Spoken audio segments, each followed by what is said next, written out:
James C. Boy. Film ini diangkat dari kisah nyata, bercerita tentang seorang pemuda bernama James C.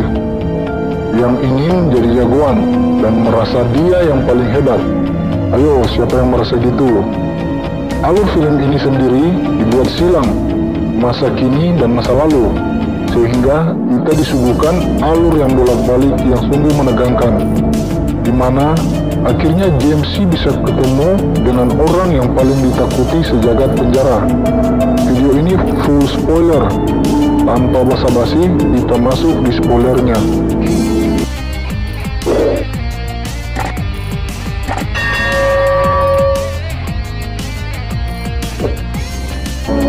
Film ini bermula di mana pada hari pertama James C. masuk penjara. Dia dihajar oleh petugas penjara karena memukul tahanan lainnya. Adegan berpindah 3 tahun sebelumnya, di mana James C. diantar oleh ibunya untuk mendaftar masuk di sekolah yang baru. Karena di sekolah lamanya, dia kedapatan merampok dan hampir membunuh seorang dengan pisau, sehingga dia dikeluarkan. Guru di sekolah itu menolak James C. untuk masuk di sekolah itu, dan terjadi perdebatan antara guru dan ibu James C. Ibunya bersikeras supaya James C. diterima. Saat pulang, James C. sangat kesal karena penolakan itu, dan ibunya datang menghiburnya, memberi motivasi. Besok paginya, ibu James C. menyuruhnya bersiap ke sekolah naik bus, tapi dia malah santai di ruang tamu dan tidak mau ke sekolah. Pada malam harinya, dia ingin keluar, tapi sebenarnya tidak boleh. Begini guys, James C. sebenarnya masih dalam pantauan polisi dan dipasangi alat deteksi keberadaannya karena dia kedapatan membawa pistol. Dia keluar ke minimarket dan bertemu dengan 2 orang remaja seumurannya, yang cowok bernama Manny dan yang cewek bernama Crystal. Mereka sedang mencuri. Dia pun ikut terlibat dengan mereka dan lari setelah pemilik toko melihat mereka mencuri. Mereka pun duduk di taman sambil ngobrol dan teler. Adegan berganti pada masa sekarang, di mana James C. yang dalam penjara sedang mengisi air di kantongan dan memberikan pada grup tahanan lain menjadi pengganti alat angkat beban. Dia mencoba mencari perhatian tahanan lain untuk bergabung dalam grup mereka.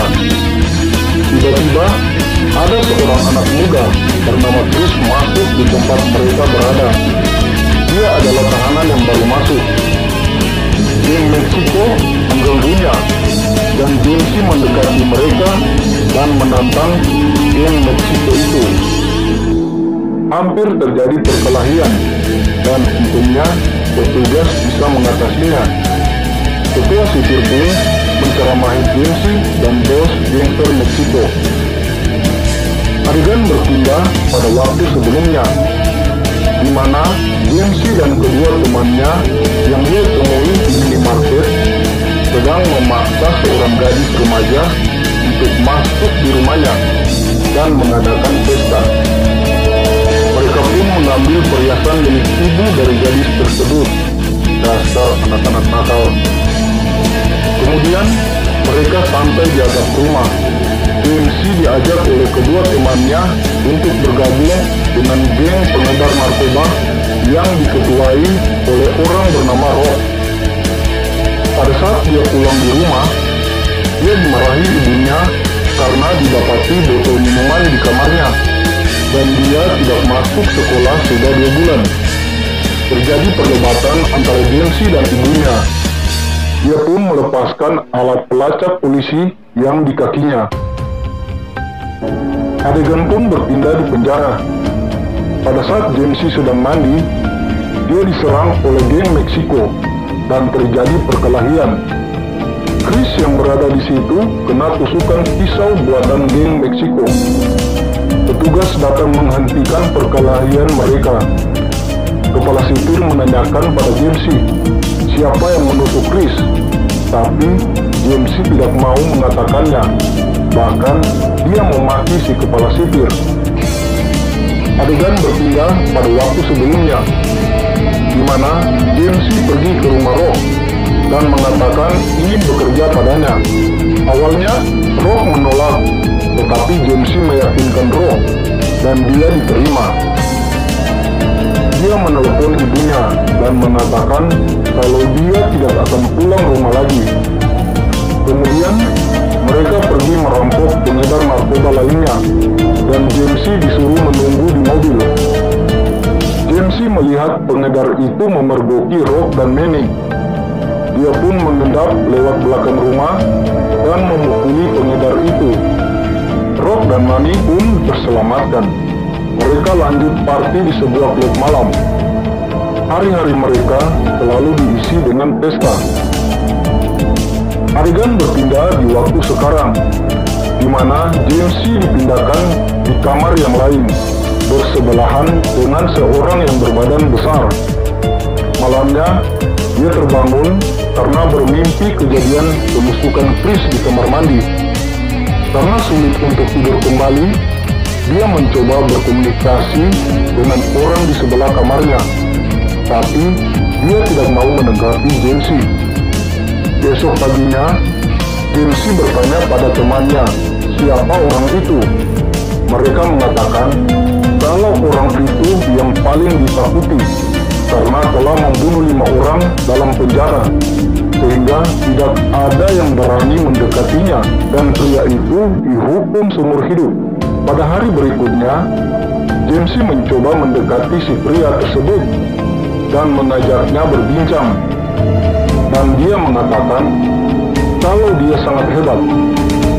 Tapi pria itu menertawakan James dan mengatakan kalau James tidak ada bedanya dengan para pecundang di situ, kalau hanya ingin membuktikan diri dengan perkelahian.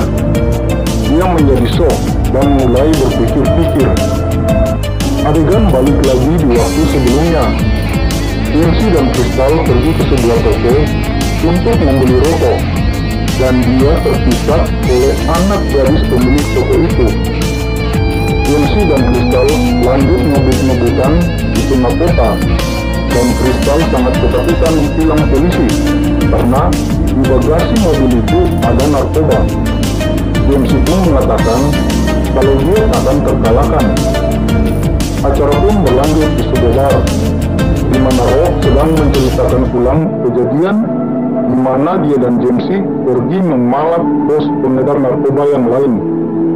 James dengan berani mengancam mereka. Rock sangat memuji James. Pada saat pulang di markas mereka, didapati Crystal sedang membaca buku diari James, dan James sangat marah pada Crystal karena telah lancang membuka diarinya. Begini guys, James sebenarnya hobi menulis hal-hal yang dia rasakan dalam bentuk perumpamaan gitu. Ternyata dia punya bakat menulis. Adegan berpindah dalam penjara, di mana James mendapat kunjungan dari ibunya. Di situ ibunya mengatakan kata-kata bijak yang membuat James tersadar. Malamnya dia mulai menulis semua perasaannya, mencurahkan semua isi hatinya. Pada siang harinya, dia memberikan tulisannya pada pria paling ditakuti dan meminta penilaiannya, karena dia melihat sang pria itu hobi membaca. Di luar dugaan, sang legenda itu memberikan dia nasihat dan juga motivasi untuk terus menulis. James mengisi hari-harinya dengan menulis karya-karyanya. Pada saat di lapangan santai di siang hari, Chris masuk dan mulai duduk di sudut. James mendekatinya dan menyuruhnya untuk tegar dan jangan menunjukkan rasa takut. Kemudian Chris mengatakan kalau dia sangat frustasi di dalam penjara karena sering diganggu. Tapi James memberi dia semangat. Adegan berganti pada waktu sebelumnya. James dan Manny pergi untuk memalak seorang pengedar narkoba. Tapi mereka dihajar habis-habisan oleh anak buah pengedar tersebut. James C. yang kesal memecahkan kaca mobil pengedar tersebut, dan ternyata banyak senjata berada dalam mobil tersebut. Di markas mereka, Crystal membersihkan luka James C. dan mulai menasehati James C. James C. yang tidak ingin dinasehati balik membentak Crystal dan keluar meninggalkannya. Dia pergi ke toko dan mulai mengamuk-ngamuk tidak karuan. Tapi akhirnya dia jadi tenang, dan dia pun mulai ngobrol dengan gadis pemilik toko. James pun merayu gadis tersebut dengan trik sulap rokok, dan sang gadis jadi enjoy ngobrol dengan James karena awalnya dia takut pada James. Pada saat pulang di markas, dia dihajar Rock karena telah mencuri banyak senjata. Rock tidak ingin berbisnis dengan jual beli senjata. Dia menyuruh James untuk menyingkirkan senjata itu dan memperbaiki ulahnya. Tim berpindah di penjara, di mana James memohon pada kepala sipir untuk menempatkan Chris di ruang tahanan khusus dan tidak menggabung dengan tahanan lainnya. Tapi kepala penjara menolaknya. Di lapangan, ketua geng Meksiko mencoba mengintimidasi James, tapi dia tidak mau meladeninya. Tim berpindah di mana James pergi ke toko dan mengajak gadis toko itu untuk jalan-jalan. Mereka kemudian santai nonton bareng di rumah gadis tersebut. Sementara itu, Rock dan Crystal ngelem di markas. Scene berganti di mana Chris menjalani pemeriksaan dan dia bukannya mendapat keringanan, tetapi mendapat tambahan hukuman menjadi 6 tahun. Adegan berganti lagi, di mana James diperkenalkan gadis toko pada teman-temannya dan mereka bermain basket. Gadis tersebut membujuk James untuk meninggalkan kehidupan buruknya. James kembali ke markas dan mengambil barang-barangnya. Crystal menahannya, tapi James tetap pergi. Saat di luar, Rock dan Dee menahan James karena ada transaksi besar malam itu. Awalnya James menolak, tapi Rock menceramahinya dan James menyetujuinya, asalkan ini yang terakhir. Scene berpindah di penjara, di mana waktunya tahanan keluar dari sel. Tiba-tiba, Chris ingin bunuh diri. Kepala sipir dan James mencoba membujuknya supaya tidak melakukannya. Tapi Chris melompat dan dia meninggal tergantung. James yang emosi memukul ketua geng Meksiko dan bahkan kepala sipir yang mencoba melerai kena pukul. James pun dimasukkan ke sel pengasingan. Scene berpindah di mana James dan Dee melakukan transaksi penjualan senjata, tapi semuanya jadi kacau dan saling baku tembak karena mereka tidak mau membayar. Pada saat gangster itu kabur, James dan Dee menembaki mereka dan tiba-tiba polisi datang. Mereka pun kabur. Pada saat menuju markas, Crystal dan Rock telah ditahan polisi.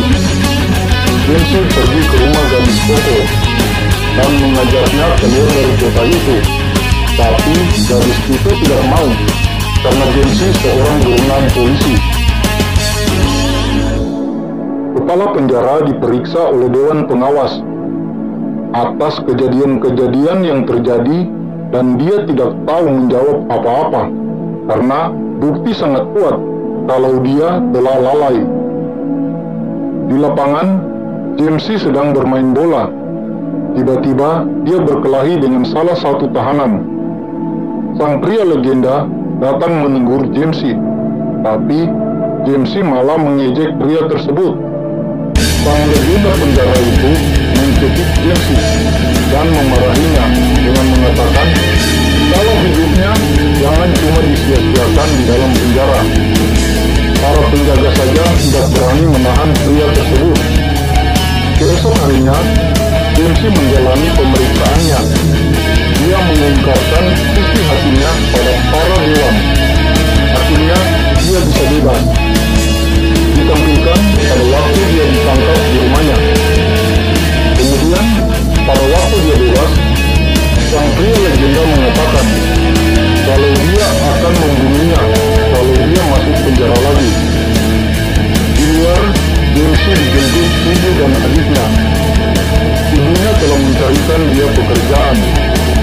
Saat dia bekerja di toko, temannya yang dulu di penjara datang dan menawarkan pekerjaan gelap, tapi dia tidak mau.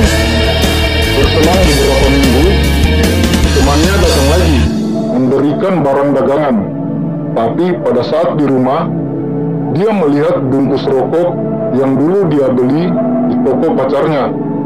Dia mengembalikan lagi barang itu dan pergi ke tempat pacarnya. Ternyata, pacarnya itu telah bertunangan. Dia pun mengatakan puisi motivasi pada pacarnya itu. Begini penggalan puisi itu. Kita hidup dan kita belajar, seperti detak jantung raksasa yang sedang tidur, dengan mimpi-mimpi buruknya. Tetap terbangun, jangan pernah terlelap. Jangan pernah terlelap. Film pun tamat.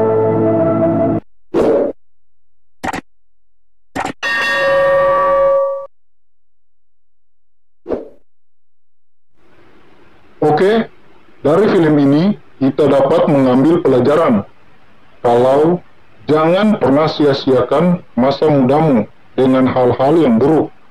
Membuktikan diri itu bukan dengan cara yang aneh-aneh, tapi dengan prestasi dan karya-karya untuk banyak orang.